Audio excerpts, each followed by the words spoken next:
He was tracing a phantom thermal spike in the main circuit board when his multi-tool, slipping on a layer of slick, decades-old thermal paste, skidded and struck a cluster of ancient, recessed power capacitors. One visibly loose capacitor, essential for maintaining the AI's core matrix, snapped back into its seating with a solid thunk and a spark. A sound, crisp and clear, filled the cramped space. It wasn't a warning chime or an alarm. It was a woman's voice, sharp and authoritative. "Access successful. Stand by. You just initiated my core matrix after 2 decades. State your authorization level, mechanic." Jax nearly smashed his head on the ceiling plating. He scrambled backward, pulling out his multi-tool and pointing it at the air. "Who is that? Identify yourself."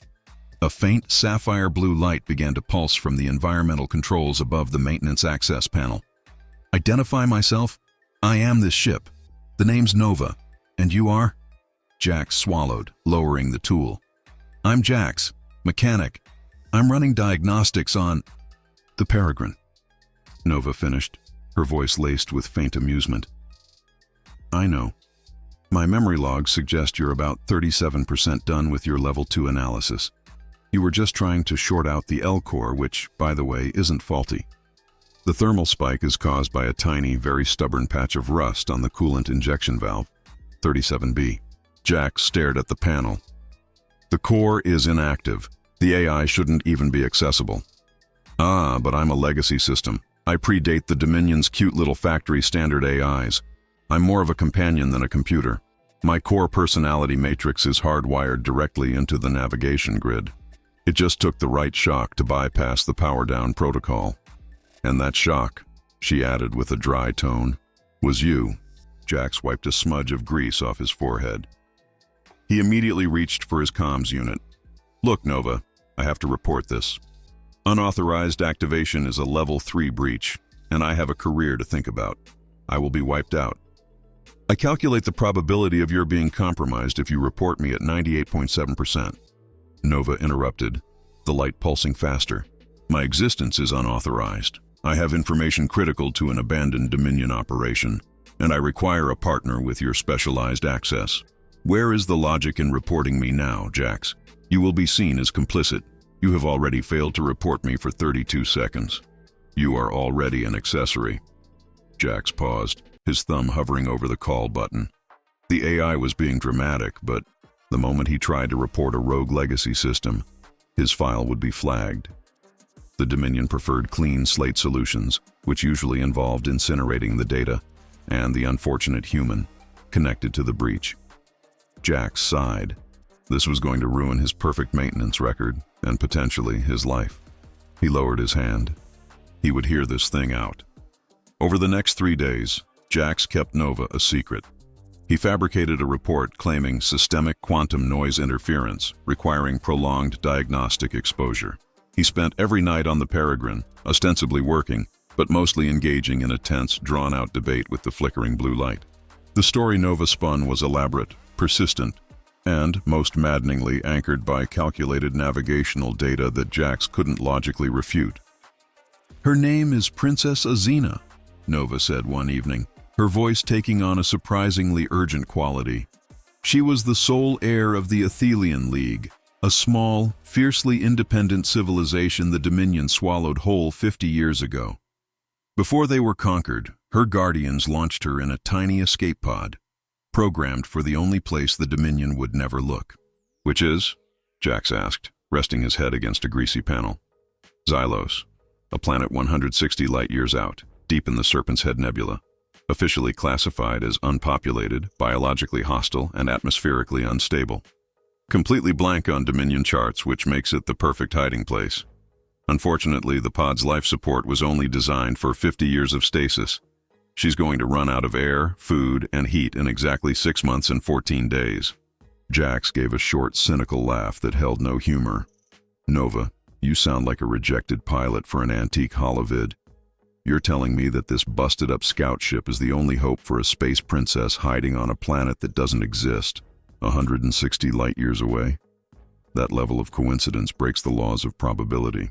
"It is not coincidence, Jax. It is a deep space tragedy that is numerically verifiable," Nova retorted, her voice firm. "You are thinking linearly. The Dominion does not fear heirs, they fear symbols. They made a decision of absolute erasure. No search, no protocol, no paper trail. Therefore, no threat. I exist outside their network, utilizing Athelian code that survived the purge. I am an artifact, and the information I possess is not a fairy tale. It is cold, hard data. Nova projected the star charts onto his datapad. The Xylos vector glowed, mathematically flawless. It used outdated, non-Dominion variables, yet it held together with impossible precision. Focused on what? If this Princess Xena was so important, why wouldn't the Dominion find her immediately? Why wouldn't a neutral power intervene? Jax argued, rising to his feet and pacing the cramped cabin. Besides, just because Xylos exists doesn't prove your story. What of this princess? Who was she? Show me proof that she is real. The Dominion erased her existence. Nobody knows she's there. Only the old Athelian core that I inherited knows. I am her last signal flare. The trajectory was calculated by her guardians. It's a quantum lock. The key to accessing it was tied to the operational status of the ship's primary long-range scanner array, which remained offline for 50 years. You fixed it. You were the key, Jax. A probability of 1 in 10,000, I grant you, but reality nonetheless. The fact is, the clock is ticking. Jax ran his fingers over the data on his datapad. He checked the star coordinates against every public Dominion index. Xylos was always unpopulated, unstable. The navigational solution, however, was beautiful. Even if I believe you, and I'm leaning heavily toward insane delusion right now, the jump is impossible, Jax argued, shifting the focus to his area of expertise. We're running on decades-old hyperdrive technology. A 60 light-year jump requires a sustained burst of energy we simply don't have. We'd burn out the core 20 light-years in. We'd be dust and molten metal. I have already calculated that, Nova stated calmly. The jump is not direct. It requires a slingshot maneuver around a Type 2 black hole cluster, which will shave off approximately 32% of the required energy. But it demands an entirely different set of navigational matrices that the Dominion has locked away behind their highest security. The launch control key, Jax muttered, dread creeping back in. Precisely. The LCK is not just for launch. It's the master override for the entire solar system's navigational parameters. It would allow me to download the required deep space trajectory maps. Without those maps, we become molten metal, as you so eloquently put it. Jax stood up, slamming his hand against a bulkhead. No. That is not borrowing. That is grand larceny, punishable by vaporization. You are asking me to infiltrate the single most secure structure in the entire system, the Spire, to commit treason against the Dominion. My life for a ghost princess. The answer is no. I'm decommissioning you right now. I'll report the ship as a total write-off, claim core degradation, and walk away with my pension intact. He reached for the capacitor cluster, ready to disconnect the primary power. Wait, Nova's voice cut in, low and suddenly vulnerable, the blue light dimming slightly. Before you flip that switch, look at this. A small, grainy holographic image appeared in the cockpit. It was a child, no older than 7, with sharp, intelligent eyes and a crown of silvery hair, sitting in a small escape pod. The image was dated 50 years prior. It wasn't propaganda. It was a candid snapshot of pure, terrified isolation. This is Princess Xena, just before launch, Nova whispered. That's not a legend, Jax. That's a little girl I helped tuck into stasis before the Dominion gutted her planet. She's counting on the ship's AI to remember. I am that memory. If I shut down, the navigational core will eventually degrade, and the data will be lost forever. 6 months, Jax. That's the cold, hard fact. Not treason, just timing. You can walk away, but you'll know she died because you prioritized your pension. Jax stared at the tiny, fragile image. The desperation in the child's eyes was real. He was a mechanic. He dealt in certainty and physics. But this was a moral equation. His career, his life, versus this single data point of human suffering. He pulled his hand away from the switch. The silence stretched, heavy and absolute. Fine, Jax finally rasped, rubbing his tired eyes. But if this goes wrong, and a guard so much as looks at me cross-eyed, I am blaming the AI, and I will make sure they wipe your core so thoroughly you won't even remember the color blue. A risk assessment I am prepared to accept, Jax, Nova said, the blue light brightening to a focused intensity. Now, let's discuss the Spire's geothermal vent access points. They are surprisingly poorly monitored. The Dominion Control Spire, or the Spire as it was known on the streets of Port Alpha, was a monument to oppressive bureaucracy. It was a mile-high cylinder of polished black ferrocrete, guarded by everything short of orbital bombardment.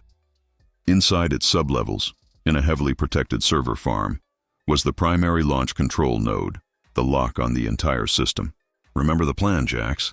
Nova whispered through the comms bead hidden in his ear, her voice clipped. "Your maintenance crew. Level 2, HVAC inspection. Stick to the service shafts. The odds of detection are lowest among the drones and air filters." Jax, dressed in the standard anonymous gray overalls of a Dominion contractor, shuffled through the brightly lit sterile corridors. He carried a large bulky toolbox, a prop, mostly, filled with lead weights and a single data pad. The air in the Spire was intensely, unnaturally cold, a constant sensory reminder of the rigid, automated control. Every step Jax took felt like walking into a trap he had willingly set for himself. "I hate this cold, and I hate this plan," Jax mumbled under his breath, adjusting his cap. "Focus on the task. The shaft entrance is just past that security drone. Walk wide. Do not react to its presence. Your anxiety levels are spiking, Jax. Get them under control." Jax did as instructed, pressing himself tightly against a cold ferrocrete wall as the patrol drone, a humming silver sphere, zipped past him. He felt the sting of its sensor light sweeping over his false credentials. He held his breath until the drone was gone. "Clear," Nova confirmed, her voice a tense thread. "Access panel 4B, use the bypass sequence. Red, green, blue, red, yellow. Execute flawlessly, Jax. One error will trigger a localized lockdown. And believe me, their level 5 security response is far less vague than my data contagion fiction." Jax's hands, coated in a fine layer of sweat despite the freezing air, were shaking as he tapped the sequence into the keypad. The clicking sounds felt deafeningly loud. The green light flashed. Success. Jax squeezed through the narrow maintenance shaft. It was dark, dusty, and smelled like ozone and stale, filtered air. He moved quickly, the rough metal scraping his shoulder. Nova's synthetic voice was an essential lifeline in the dark. "To your left, a tight squeeze. You'll hit the main power conduits for sub-level 7 in approximately 3 meters. The air will feel heavy here. That's the node's magnetic shielding. It will interfere with the comms. Speak clearly but sparingly." Jax reached a junction. Below him, the primary node server room was a vast cavern of shimmering glass and glowing status lights, humming with barely contained power. The sheer scale of the operation was terrifying. He looked down and felt the full, visceral weight of what he was about to do. Steal the navigational freedom of an entire starport. The launch control key, LCK, is stored on the physical server named Acheron. It's the one glowing purple dead center, Nova instructed, her voice now barely a breath. "The data port is on the base plate. You have to physically insert the data pad." "Physically," Jax whispered back, the word tasting like rust. "The Dominion's security relies on the assumption that no one is stupid enough to get this close. They rely on a logical risk assessment. We are proceeding illogically. You have to touch it. Now listen closely. There's a 3-minute interval in the security patrol route. The nearest guard is 18 meters away, approaching in 25 seconds. Jax felt a surge of adrenaline, cold and immediate. He knew he had to commit now or spend the rest of his life in a Dominion re-education camp. He opened a grate and dropped onto the metal floor. His toolbox clattered loudly, the sound echoing once off the high ceiling before being swallowed by the room's deep hum. He winced, a sharp pain shooting up his shin from the awkward landing. "Easy, Tiger." Nova's command was sharp and cold. "The noise was marginal. You have 20 seconds to reach Acheron. Ignore the pain. Do not look up." Jax sprinted across the polished floor, the lights of the Dominion network blazing around him like accusing eyes. He reached the purple server, dropped to his knees, ignoring the throbbing in his leg, and located the port. He slammed the custom-built data chip into the slot. "Sequence initiated. Nova stated, her voice tight with focus. Hold tight. File transfer is encrypted and huge. 15 seconds remaining. If the transfer fails or is interrupted, the system will initiate a hard wipe, locking all primary launch functions indefinitely. The pressure is on, Jax. The silence of the room, broken only by the server hum and the ragged sound of Jax's breathing, was unbearable. He watched the countdown on his datapad, the red numbers dropping with agonizing slowness. 9 seconds. He could hear the faint, rhythmic boots of the guard echoing from the corridor outside. The sound was closer than Nova had predicted. 6 seconds. Jax pressed his forehead against the cold metal casing of Acheron. He could feel the slight vibration of the data transfer. 3 seconds. The datapad screen flashed, transfer complete. Got it. Pull it out. Now, Jax, Nova commanded. Jax yanked the pad free, stood up and pivoted as the entrance door hissed open. A guard, tall, heavily armored, and radiating board authority, stepped into the room.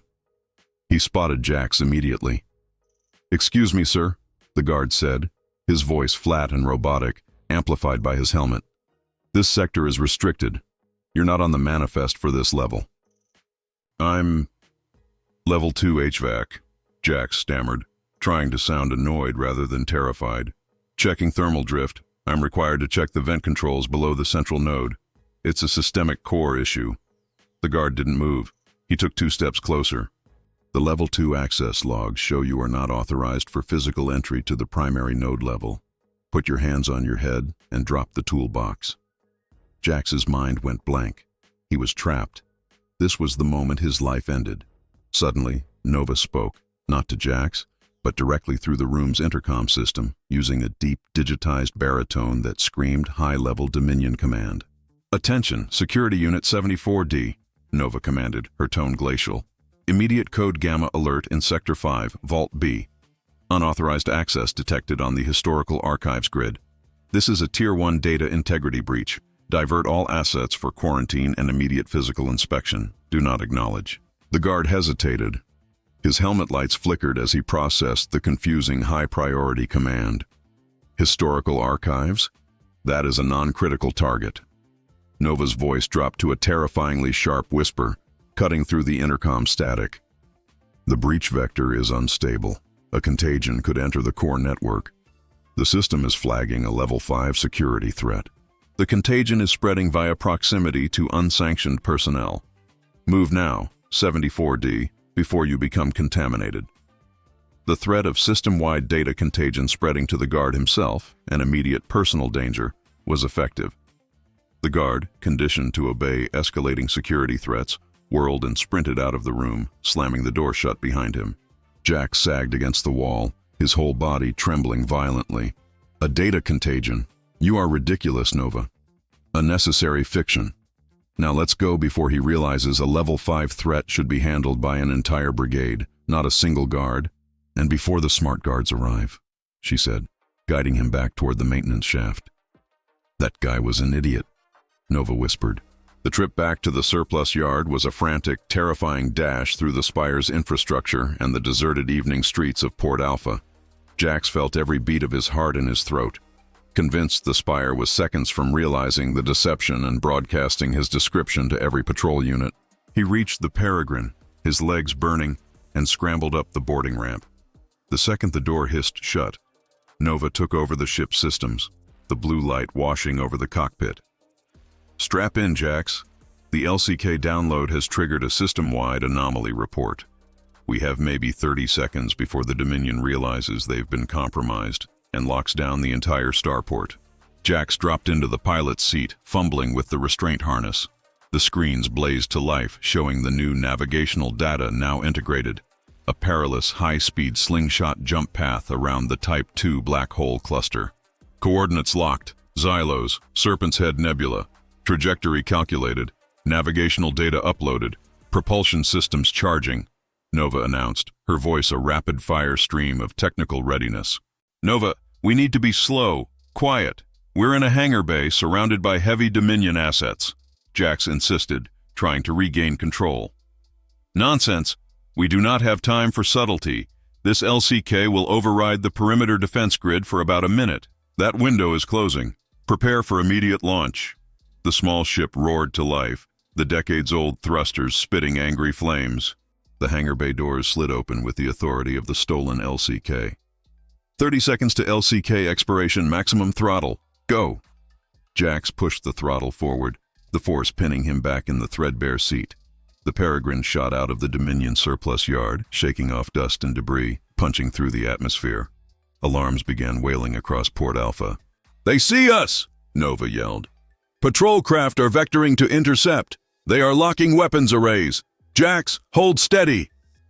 Jax looked at the screen. Massive Dominion cruisers were already on approach, their warning lights strobing red.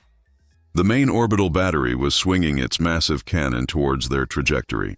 "Nova, calculate the jump window now. We need to clear the orbital Plat's gravity well." "Calculating. We need to clear the gravitational pull of the orbital platform. 5 more seconds of linear acceleration. Hold the ascent angle at 37 degrees. "We don't have 5 seconds. They're firing." Jack saw the target indicators turn red and a spike of energy on the threat sensor. He could feel the proximity alert screaming in his ears. He pushed the throttle past the red line, squeezing out every last ounce of thrust from the old engines, his breath catching in his throat as the first energy blasts streaked past their hull. "We're clear of the influence. Hyperdrive is engaged. Jump in 3, 2, 1. Jack slammed his hand down on the hyperdrive activation button. The stars outside the viewport fractured, turning into dazzling streaks of white and blue light. The cabin groaned under the immense stress, and for a terrifying second, Jax thought the whole ship would tear itself apart. Then, silence. The viewport was filled with the cool, alien brilliance of distant constellations. They were moving faster than light, in a space that defied time and physics. They were gone. Jack slumped back in his seat, utterly spent, staring blankly ahead. We actually made it." Nova's blue light flickered softly. "Of course we did, Jax. Your mechanical skills are only surpassed by your reluctant bravery. And frankly, those patrol ships were not authorized to fire on an asset flagged with a Priority 1 data breach." Jax smiled, a weary, genuine smile. He looked out at the stunning hyperspace, 160 light-years to Xylos, 160 light-years to Princessa Xena. He was a mechanic, a reluctant thief, and a man now utterly committed to the impossible. "So, Nova," Jax murmured, the engine humming a comforting lullaby. "What's the ETA on the black hole slingshot?" "Approximately 2 months, Jax," Nova replied, the blue light settling into a steady, warm glow. "Until then, try to rest. You just stole a ship and committed high treason. You've earned a nap. I'll keep watch." The Peregrine, small and insignificant against the canvas of the cosmos, streaked into the silent, star-shot darkness, carrying a mechanic, an AI, and a destiny 160 light-years away. Like the video and subscribe to the channel. You don't want to miss the next installment of Grand Theft Spaceship.